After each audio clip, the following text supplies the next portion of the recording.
Hey y'all, welcome back to my channel. I just wanted to share with you a little interesting fact about the giants and the flood. And a lot of people ask the question, why were there still giants after the flood? You know that Goliath and his brothers were giants, and there's theory that a lot of the ites were giants, those ites who were after those nations that were after the children of Israel. A lot of them were giants, they say that. And so many wonder why, if God destroyed the earth with the flood and destroyed the giants and everything, why did they still remain? Why did the giants still remain after the flood? And so it's very interesting. As I'm going through this, I don't know if you've seen my last, one of my last videos. I talked about, the Book of the Giants here, as I'm going through this Apocrypha here.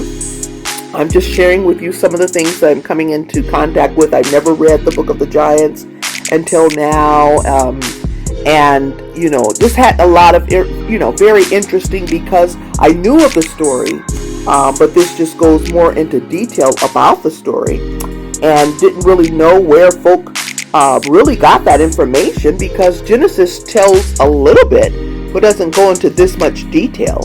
And so now I see where they're getting that information from.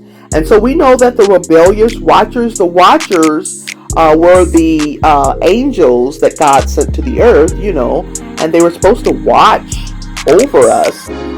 But then they started bringing secret knowledge and wickedness and stuff about the occult, bunch of stuff about science and astronomy and astrology and the stars and, technology and different things. Because, see, a lot of technology was existent back in ancient times. And if you a lot of the, what are they, the 5%ers, the gods and goddesses on earth, they like to talk about a lot of that.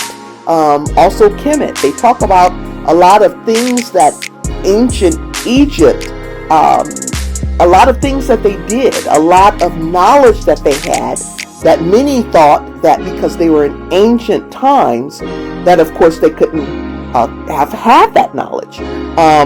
A lot of this information is corrupted. A lot of this information we're finding that we have accepted as truth. We're finding out, research is showing us that these things are not true, but in fact, lies.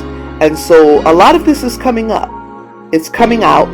And a lot of these lies have been implanted by Satan and his kingdom, by the watchers and things of that nature. So if God destroyed the earth, and it says here in the last part that there's going to be a great flood, they had knowledge that that flood was coming, these giants, and they were asking questions. They were interacting with Enoch to find out about these dreams they were having. They had a dream about a stone tablet, and that dream, indicated that God is going to be sending a flood to destroy them and to destroy the earth. And so, again, why did Goliath and all of them, why were those ites, those big giants, when Joshua and Caleb, when they saw, and looked into the promised land, and they saw these big old things, and they said that they were as grasshoppers. These guys were so huge that they saw in that nation The inhabitants were huge. These were giants. And these giants were after the flood. Oh, let's break it down. When it comes to the dark world and the spiritual kingdom, the dark world has spiritual kingdoms throughout the world, right? Satan has kingdoms throughout the world. He has kingdoms that are on the land, and he has kingdoms that are also in the oceans. And one of the greatest kingdoms in the ocean is over somewhere near India, they say. And the inhabitants of that kingdom of the dark world has to do with the Queen of the Coast. And you'll know that a lot of our, a lot of different, folk who deal in the occult, they talk about the Queen of the Coast in a lot of different, nationalities, a lot of different folk follow religions that deal with a female dominant character that is a demon, and that demon has various territories throughout the world through religions like voodoo, hoodoo, all types of African traditional religions, and various other religions, Indian religions through Hindu, Eastern religions. A lot of those other gods that deal with the female deity being the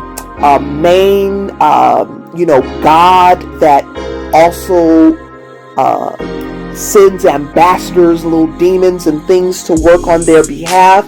A lot of those have to do with this Queen of the Coast predominating the world through feminism, through things such as Gnosticism, making wrong right and right wrong, disrupting the order of things, through feminizing men and masculizing women, all types of things. You've seen me mention Ocean. I have a couple of videos in regards to Ocean. A lot of folk are starting to adopt that religion,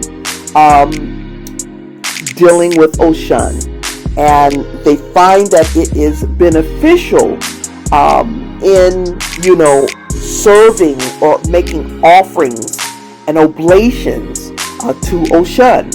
And so many are adopting the religion to follow Ocean. And we know Ocean is just another example of the Queen of the Coast. And so again, different religions have different names for this same type of entity, the same type of spirit. And then Ocean, of course, is a Yoruba deity, that deals with water, love, fertility, and prosperity and things of that nature. And so a lot of women, especially black women, are adopting this religion where they're making oblations and doing various rituals, meeting together for Ocean, and they feel like it's innocent. They feel like they're again engaging in things such as gaining better understanding and adopting relationships and love and bringing in good energy for fertility and things of that nature. And so they think it's innocent, but it's really what's really behind it is Satan and his diabolical forces through this great ocean kingdom that these different spirits like Ocean are part of through the Queen of the Coast. There are queens of the coast, kings of the coast, queens of the land, kings of the land, and so there are these different territories of demons that prevail, and many are in the ocean. Great kingdoms are in the ocean. So they're saying the reason a lot of these giants survive past the flood is because of these ocean demon spirits that were possibly able to survive the flood because they were in water, in the sea. So maybe they were killed off, and maybe their seed developed, or maybe they were not killed off.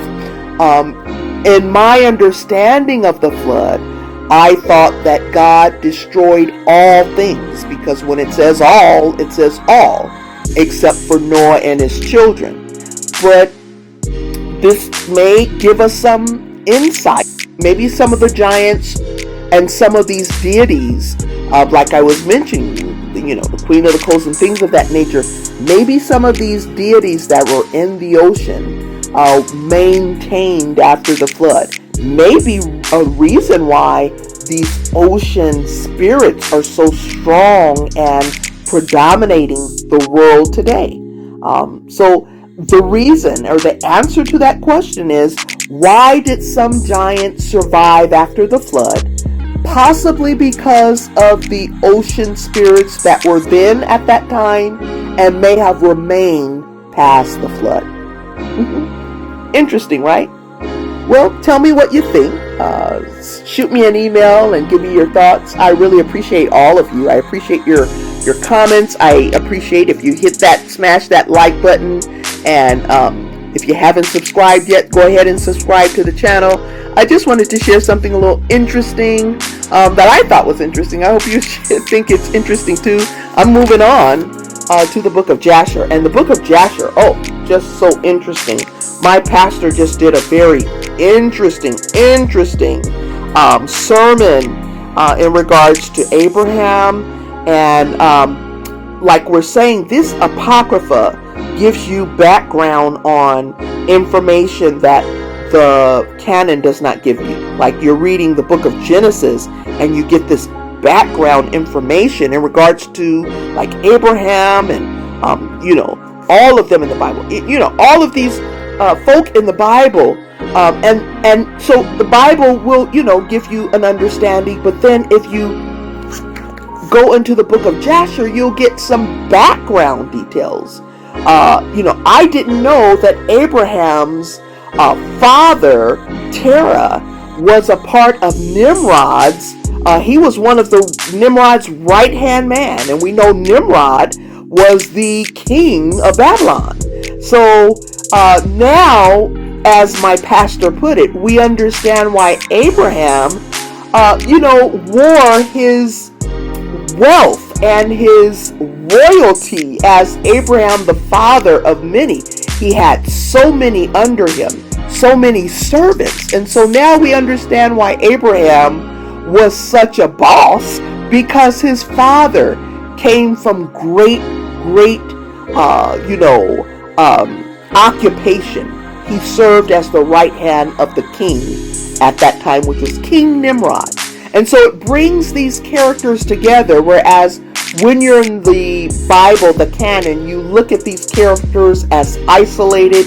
You wouldn't think Abraham had anything to do with Noah, or Noah learned under Abraham learned under Noah. A lot of the righteousness and goodness was gone from the earth after the flood, and Noah was the only one that carried the righteousness. Abraham at a certain time was looking for God, and so Noah was a great influence on Abraham when he was young. His name was Abram at that time, and of course Abram's father was close to the great king, so he was like a very prominent man, prominent figure. And so we learn this in the Book of Jasher.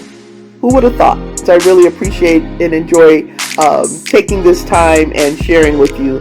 And I really appreciate you all. I'm praying for you. Pray for me as I continue my strength in the Lord. And I'm going to keep on researching. All right, y'all. Thanks for stopping by. I'll see you next time. God bless.